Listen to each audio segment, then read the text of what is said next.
Assalamualaikum, salam sejahtera. Saya Nazri Kaha. Ini agenda awani. Semalam Pak Prabowo, Presiden Indonesia yang baru, sudah pun mengumumkan barisan kabinet beliau merupakan satu tim yang dikatakan tim merah putih Prabowo Gibran yang akan mengemudi selama 5 tahun mendatang ini. Dan apa yang pasti, kabinet kali ini lebih besar berbanding apa yang dipersembahkan oleh tim Pak Jokowi sebelum ini, tetapi pastinya ada sebab-sebab ataupun alasan tertentu mengapa Prabowo menamakan lebih besar kabinet beliau berbanding kabinet Pak Jokowi sebelum ini. Jadi kabinet besar ini diharapkan oleh rakyat Indonesia mampu menggerakkan roda ekonomi yang lebih pesat, yang lebih pantas, terutamanya untuk mencapai sasaran Pak Prabowo sendiri, iaitu mencapai pertumbuhan ekonomi sekitar 8% yang mana dijanjikan. Jadi untuk mendapatkan ulasan apakah signifikan pelantikan sebuah kabinet yang besar dalam tim Prabowo Gibran kali ini. Jadi dua ahli panel sudah pun bersedia untuk memberikan pandangan mereka. Pak Henry Satrio, pengasas lembaga survei Kedai Kopi. Pak Henry, Assalamualaikum. Waalaikumsalam, Pak Nazri. Terima kasih. Dan juga Dr. OK Muhammad Fajar Iksan, pensyarah kanan Politik Ekonomi dan Politik Ekonomi Antarabangsa, Pusat Pengajian Antarabangsa, Universiti Utara Malaysia. Dr. Fajar, apa khabar? Assalamualaikum. Waalaikumsalam, sehat Tuan Haji, apa kabar? Apa kabar, sehat Pak Fajar ya? Sehat semua, Pak Henry juga. Terima kasih Pak Fajar. Jadi mungkin saya nak mulakan dengan Pak Henry, melihat dengan jumlah kabinet yang besar, lebih 40 orang semalam, dan juga wakil menteri juga besar, dan juga ketua-ketua lembaga utama kerajaan juga diumumkan semalam. Jadi apa yang dilihat oleh Pak Henry secara keseluruhannya? Ya, yang pertama Pak Nazri, terima kasih. Jadi memang ini adalah dampak ya, impact dari kemenangan elektoral dengan dukungan partai-partai politik yang memang besar sekali. Pak Prabowo ini orangnya baik sekali, jadi dia tidak mau ada man left behind. Jadi dia inginnya no one left behind. Jadi semua diajak. Akhirnya memang karena memang besar sekali, nampaknya ini adalah sebuah konsekuensi dari kemenangan elektoral yang saya bilang tadi. Kalau menurut saya prediksinya mungkin ini adalah kabinet yang disiapkan untuk 2 periode ya, karena banyak juga kementerian-kementerian baru, kantor-kantor ministry yang baru, yang mungkin nomenklaturnya itu belum ada. Jadi dia harus persiapkan infrastruktur mulai dari pasang papan nama hingga print kop surat mungkin ya, sehingga itu membutuhkan waktu yang lama. Saya prediksi baru sekitar tahun ketiga itu semua beres. Tahun keempat sudah persiapan Pilpres lagi 2029. Makanya ini saya Pak Prabowo nampaknya harus bekerja ekstra cepat ini untuk membuktikan dan mewujudkan cita-citanya. Tapi yang menarik juga adalah memang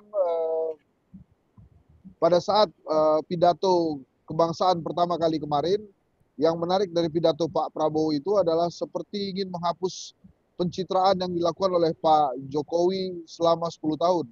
Jadi artificial leaders-nya Pak Jokowi dengan berlindung dari data-data itu langsung diterjemahkan oleh Pak Prabowo. Dia katakan janganlah bangga menjadi anggota G20 atau kekuatan ke-16 ekonomi sementara rakyat banyak yang miskin. Jadi sebetulnya ide-ide pemikiran Pak Prabowo ini sudah disampaikan dalam bukunya dia yang diterbitkan tahun 2017 yang dia katakan adalah paradoks Indonesia. Negeri kaya raya tapi masih banyak yang miskin. Nah itu kemarin diterjemahkan, disampaikan oleh dia pada pidato pertama. Tapi begini Pak Nazri, Pak Fajar, saya pribadi akan memberikan kesempatan kepada Pak Prabowo untuk memimpin kabinetnya dan untuk memimpin pemerintahan Indonesia yang baru. Walaupun memang terlihat sekali pasti akan membebani anggaran. Karena jumlah total per hari ini itu adalah 110. Karena hari ini bertambah satu tokoh lagi yang menjadi bagian dari kabinet daripada Pak Prabowo, yaitu Pak Luhut Binsar Panjaitan, yang kemarin pada malam hari justru tidak diumumkan, tapi hari ini berdiri paling depan di row pertama, first row dari kabinet Pak Prabowo. Jadi ya memang banyak tantangannya, termasuk selain anggaran juga infrastruktur juga justru orang-orangnya banyak.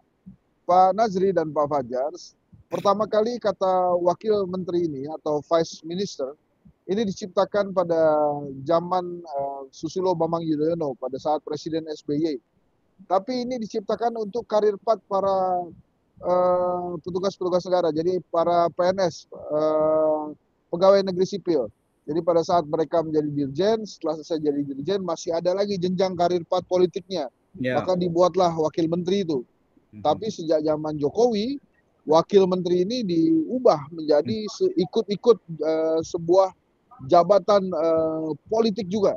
Jadilah ini menjadi banyak, jadi 110 orang hadir di kabinet Pak Prabowo. Ya, mudah-mudahan saja target-target Pak Prabowo misalnya membuat Indonesia macan Asia atau kemudian target pertumbuhan ekonomi 8% jauh meroket 2 kali lipat dibandingkan pertumbuhan ekonomi Indonesia saat ini bisa tercapai, Pak Nazri dan Pak Fajar. Ya, Dr. Fajar, dari angka yang besar 110 kabinet dan juga beberapa lantikan-lantikan politik yang lain termasuk 7 menteri koordinator, 46 pejabat setingkat menteri dan 56 wakil menteri dan semuanya diumumkan semalam oleh Pak Prabowo. Jadi pastinya ekspektasi rakyat Indonesia itu tinggi ya. Jadi apa sebenarnya yang dimahukan dari kabinet ini, Pak Fajar? Terima kasih Tuan Haji Nazri. Okey, kita dapat melihat bahwa seperti yang disebutkan oleh Pak Henry tadi ya, ada partai yang menjadi penyokong di dalam kontestasi pilihan raya ataupun pemilu di Indonesia. Yang sebelumnya adalah cuma 4 parpol yang mendukung Prabowo, dan begitu Prabowo menang ataupun diistiharkan, dinyatakan menang sebagai Presiden Republik Indonesia, maka ada beberapa partai-partai politik yang ikut masuk kembali gitu ya, yang sebelumnya di luar mendukung contohnya Ganjar gitu ya, masuk ke menyokong Prabowo. Nah, ini yang harus difikirkan oleh Prabowo, bagaimana politik akomodatif dan juga politik-politik yang mewakili kepentingan-kepentingan partai-partai politik besar itu justru harus diakomodasi ke dalam satu bentuk yang lebih konkret, yaitu melalui sistem kabinet. Jadi sistem kabinet yang mungkin terlalu gemuk, kita sebut ya, terlalu gemoy, ataupun kabinet yang lebih dari 101 orang itu, sebutkan Pak Hendy tadi, yang ini harusnya ditunjukkan kepada Prabowo, kepada masyarakat, bahwa 101 orang ini bukan sekedar nama saja, bukan sekedar pembagian kue saja ataupun pembagian cake saja di dalam politik demokrasi transaksional, tetapi juga perlu menjadi satu aspek yang penting dalam struktur pembangunan negara Indonesia itu sendiri, khususnya selepas dilantik sebagai Presiden ke-8. Artinya ada harapan masyarakat yang penting di dalam 101 menteri ataupun wakil menteri ini. Mohon maaf Pak Fajar, 110 Pak Fajar. 110? 110, ya, lebih banyak lagi. 110. Dan ini cukup besar, Tuan Haji Nazri, kalau kita bandingkan dengan Amerika Serikat sekalipun cuma 26. Cina cuma 27 lebih kurang. Dan kita, Indonesia yang cukup besar, memiliki kapasiti ataupun jabatan-jabatan menteri dan juga wakil menteri yang sampai 110. Nah, artinya apa? Ada harapan di situ. Ada harapan yang perlu diberikan kepada 110 orang ini, anak-anak bangsa yang dipilih sebagai menteri dan juga setingkat menteri ataupun juga kepala badan serta wakil menteri ini untuk mengerjakan portfolio mereka masing-masing. Ataupun tadi ada tambahan dari Pak Luhut dan masuk dan segala macam. Inilah yang politik akomodatif yang dijalankan oleh Prabowo, di mana dia tidak ingin ada yang tertinggal gitu ya, dan politik-politik kompromi seperti ini telah terjadi dalam politik di Indonesia 5 tahun kebelakangan. Jadi politik-politik kompromi ini dijanjikan agar politik-politik Indonesia ini lebih stabil. Nah, lebih stabil ini sebenarnya bagus ya dalam konteks investasi, pelaburan, dalam konteks menjaga struktur ekonomi, ini sebenarnya bagus. Dalam konteks FDI misalnya ini bagus. Nah, tetapi yang harapan yang perlu dilakukan adalah harapan yang perlu dijelaskan nanti ketika setelah menjabat hari ini telah dilantik, maka kepentingan-kepentingan masyarakat itu yang perlu diketengahkan berbanding dengan kepentingan-kepentingan politik ataupun kepartaian itu tadi. Saya setuju dengan Pak Henry. Pak Henry, sedikit lagi. Nampaknya PDIP tidak berada dalam politik ataupun kabinet merah putih ini ya? Ya, nampaknya PDIP Partai Demokrasi Indonesia Perjuangan akan menjalankan fungsi dia seperti pada saat zaman SBY dengan ketua di House of Representative itu ada Pak Taufik Kemas. Jadi waktu itu PDIP menjalankan sebuah fungsi oposisi tapi tetap memberikan dukungan kepada pemerintah. Jadi dalam arti mereka memberikan masukan-masukan kritis tapi tetap berkomunikasi dengan baik sekali dengan Pak SBY waktu itu. Nah, nampaknya kali ini peran itu akan diulangi. Jadi Puan Maharani sebagai ketua House Representative di ketua DPR dia akan mendukung Pak Prabowo di dalam parlemen tapi tetap memberikan masukan-masukan kritis untuk eksekutif. Nah, ini hal yang baik sekali untuk rakyat Indonesia karena ada perwakilan oposisi lah. Tidak semuanya masuk ke dalam kabinet Pak Prabowo gitu. Jadi orang-orang seperti aktivis-aktivis, akademisi ini masih punya perwakilan di DPR karena PDIP tidak bergabung, tidak masuk ke dalam barisan pemerintah. Gitu Pak Nazri kira-kira. Ya, sedikit lagi Pak Henry. Dengan kabinet yang gemuk ini ataupun gemoy ini, pastinya dari sudut kataupun efisiensi ataupun keberkesanan kabinet ini pastinya dituntut oleh rakyat Indonesia. Tetapi Pak Henry sudah awal-awal sudah menyatakan untuk menukar tanda nama pejabat dahulu, menyediakan pejabatnya di mana. Itu mungkin makan masa 2-3 tahun. Adakah rakyat Indonesia boleh menunggu 2-3 tahun baru mereka betul-betul boleh efisien bekerja untuk rakyat? Ya, ada beberapa kementerian yang memang tetap pada inti poin pekerjaannya Pak Nasri. Misalnya Kementerian Keuangan, Kementerian Kesehatan, Health Minister, ya, Financial Ministers, kemudian yang lain-lain, Foreign Ministers, kemudian Internal Affairs, itu semuanya tetap berada pada tatanannya. Tapi memang ada beberapa kementerian-kementerian yang dipisah seperti Kementerian UMKM, kemudian Koperasi, Hukum, pendidikan itu juga kemudian dipisah, pariwisata. Jadi sebetulnya beberapa kementerian yang inti itu masih berada seperti atau berlangsung seperti pemerintahan sebelumnya. Jadi kita bisa berharap lah pekerjaan bisa lebih cepat. Karena misalnya contoh ya, Ibu Sri Mulyani itu adalah sosok yang tidak ingin ada pemisahan di Kementerian Keuangan. Nah itu kemarin tetap dipilih oleh Pak Prabowo, artinya memang pada saat ini Indonesia membutuhkan uang banyak untuk bayar hutang, untuk pembangunan. Jadi dia tetap berada pada realnya. Jadi mudah-mudahan kementerian-kementerian yang tidak dipecah itu justru bisa berlari cepat, berlari kencang Pak Nazri untuk bisa memenuhi target-target yang sudah dicanangkan oleh atau ditetapkan oleh Presiden Prabowo nantinya.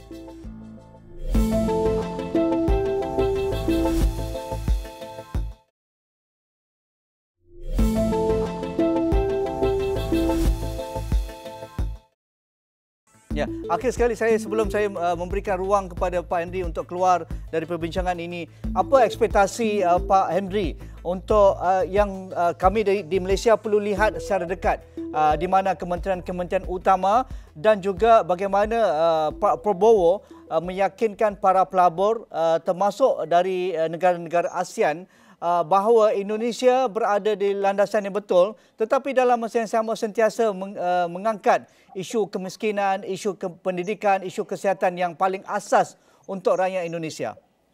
Jadi memang ada beberapa tantangan yang terjadi ya, selain isu-isu dalam negeri terkait dengan finansial, ini juga ada isu tentunya geopolitik yang juga dirasakan oleh masyarakat Malaysia ya. Kalau saya ekspektasinya ada 3 saja. Yang pertama, tidak ada lagi kehidupan politik yang artifisial. Jadi artinya apa adanya saja. Tidak terlalu termanipulasi dengan data, tapi memang bisa dirasakan kondisi baik atau kondisi tidak baiknya. Jadi Pak Prabowo kelebihannya adalah itu. Dia belak-belakan, tidak ditutup-tutupi apa adanya. Kemudian yang kedua, kami mengharapkan juga memang pertumbuhan ekonomi 8% yang sudah ditetapkan oleh Pak Prabowo itu benar-benar terjadi. Kemudian yang ketiga menurut saya bahwa beberapa hal seperti pendidikan, kesehatan, gitu, kemudian termasuk juga bahan makanan yang murah dan terjangkau itu bisa dipenuhi oleh Pak Prabowo. Terutama kalau dari hasil survei, termasuk hasil survei kedai kopi Pak Nazri, Pak Fajar, yang dibutuhkan oleh masyarakat Indonesia yang nomor satu paling tinggi itu adalah lapangan pekerjaan. Nah itu mudah-mudahan lapangan pekerjaan ini bisa diwujudkan oleh Pak Prabowo segera sehingga tidak ada lagi yang jobless atau kecil sajalah jobless ini, karena Gen Z ini generasi emas Indonesia, tidak akan pernah terjadi ada generasi emas kalau kemudian lapangan pekerjaan masih sulit. Kemarin Pak Prabowo bagus sekali menyampaikan bahwa masih ada rakyatnya 70 tahun tapi masih bekerja pekerjaan kasar. Nah itu tidak bagus gitu ya. 70 tahun harusnya sudah istirahat tapi dia masih terus bekerja. Mudah-mudahan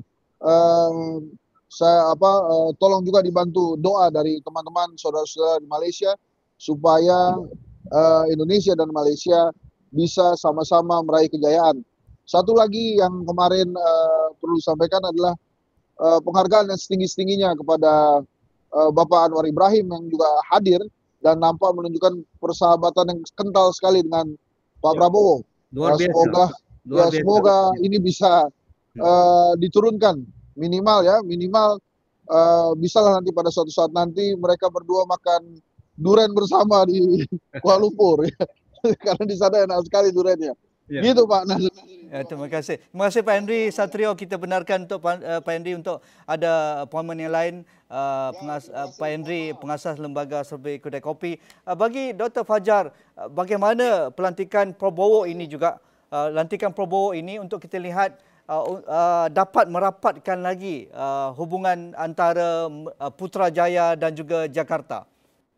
Ya, sebenarnya seperti kita tahu ya, ada keakraban pribadi antara Datuk Seri Anwar Ibrahim dan juga Prabowo Subianto yang bukan hanya membawa kepada dinamika baru dalam diplomasi kedua negara, tetapi juga membuka jalan bagi dialog-dialog yang lebih lancar dan juga lebih komprehensif seperti yang kita lihat.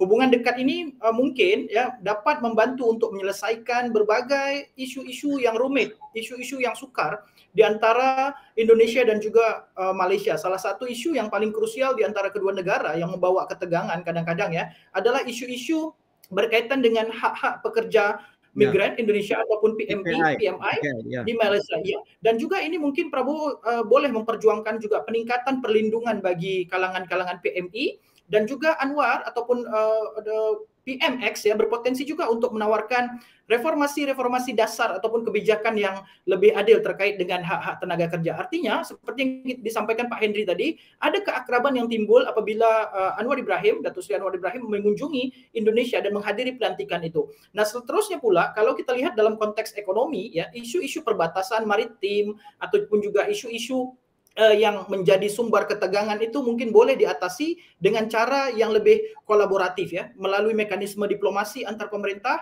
dan juga melalui pendekatan yang personal. Semalam saya diinterview Awani juga 2-3 hari lepas, saya mengatakan bahwa ada ada mungkin batasan-batasan prosedural ataupun batasan-batasan teknikal yang selalunya antara pemimpin negara miliki ya. Tetapi apabila kita lihat Anwar Ibrahim dan juga Prabowo, mungkin batasan-batasan prosedural itu boleh diketepikan dan boleh menjadi batasan-batasan personal yang mungkin lebih mudah. Seperti saya katakan, mungkin menggunakan WhatsApp saja mungkin boleh menyelesaikan isu pekerja migran Indonesia, mungkin gitu ya, atau Google Meet ya seperti kita sekarang ini. Artinya ini yang mungkin perlu diperkuat lagi ke antara kedua pemimpin negara besar di Asia Tenggara ini, selain daripada konteks kerjasama dalam bidang-bidang infrastruktur, terutama di Kalimantan, Sabah, dan Sarawak, serta juga di IKN ataupun Ibu Kota Negara Nusantara. Ini yang mungkin bisa mengurangi potensi-potensi keakraban ini, mungkin bisa dikurangi dalam konteks prosedural ataupun juga teknikal, tidak harus melalui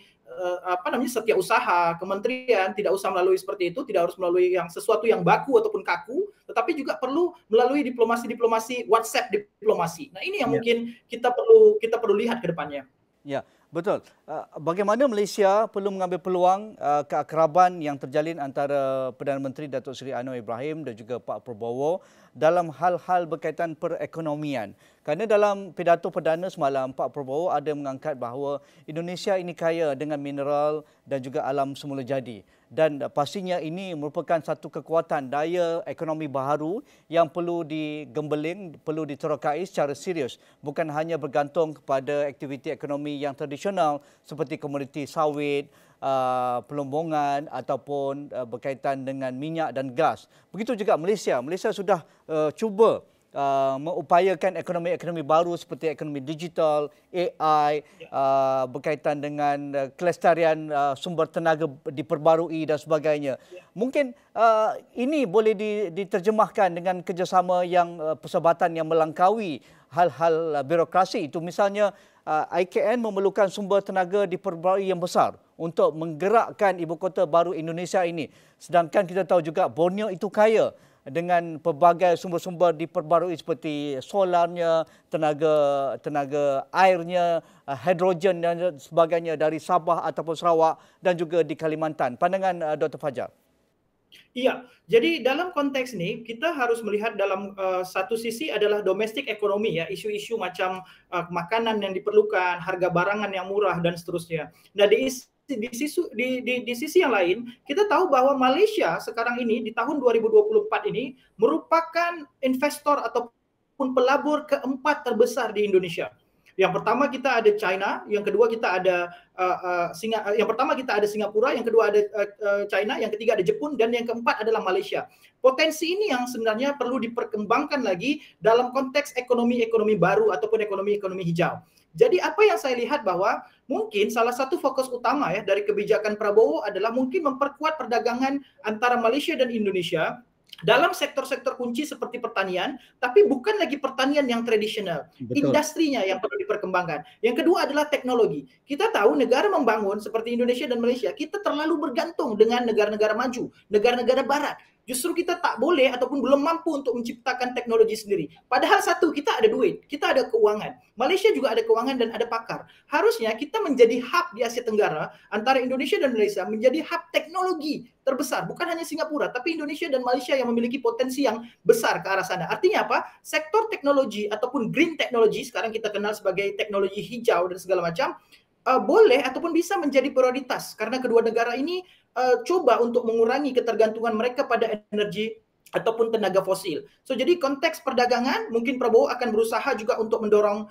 komoditi-komoditi yang ada termasuklah tadi macam getah, pertanian lainnya ke Malaysia, serta juga memperkuat iklim investasi ataupun juga pelaburan di dalam sektor manufacturing dan juga infrastruktur. Kita lihat China begitu besar dalam konteks penciptaan ataupun manufacturing. Nah, artinya apa? Indonesia dan Malaysia kenapa tidak mampu? Kita ada getah sendiri, kita ada karet sendiri, ada bahan-bahan sendiri, ada bahan-bahan alami, sumber alam, dan kita ada pakar-pakar yang boleh membuat itu. Nah, artinya apa? Kita coba untuk mengurangi kebergantungan kita daripada negara barat ataupun negara-negara luar, dan kita coba untuk membuat satu hub sendiri, terutamanya melalui koridor ASEAN yang boleh membantu kita. Apalagi Malaysia tahun 2025 akan menjadi pengurusi ASEAN. Nah, di sini boleh dikeluarkan inisiatif baru yang diperkenalkan oleh Datuk Seri Anwar Ibrahim dan juga kepada Prabowo yang mungkin sedikit kurang formal. Artinya lebih mudah untuk diajak diajak bercerita bersama, sharing bersama. Nah, ini yang diperlukan oleh pemimpin-pemimpin kedua negara ini. Terima kasih Dr. Okey Muhammad Fajar Ihsan, Pensyarakanan Politik dan Ekonomi Antarabangsa, Pusat Pengajian Antarabangsa Universiti Utara Malaysia, dan juga sebentar tadi kita bersama dengan Pak Henry Satrio, pengasas Lembaga Survey Kedai Kopi yang bersiaran langsung dari Jakarta, Indonesia. Terima kasih Dr. Fajar sekali lagi. Jadi itu saja bersama saya Nazri Kahar malam ini. Assalamualaikum, insya-Allah kita jumpa lagi.